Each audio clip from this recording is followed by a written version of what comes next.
how to do camera shake effect. To begin, I added a clip to my timeline and I want to create a camera shake effect. Right-click in your project panel and select New Item, Adjustment Layer. The default values are OK. Drag and drop adjustment layer into your timeline above the clip where you want the shake effect to happen.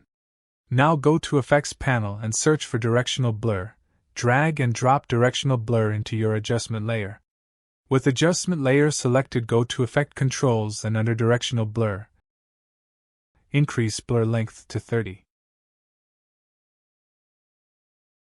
Now go to Timeline and hold down the Alt key and scroll to zoom in. Place the playhead at start of your adjustment layer and click on this button or your right arrow key to move one frame, and with razor tool add a cut. Do that 6 more times and delete every other cut.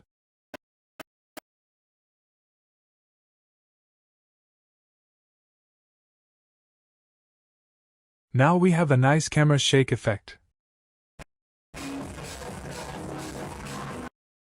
Select all cuts and hold down Alt and drag them everywhere you want in your timeline to add effect in that place.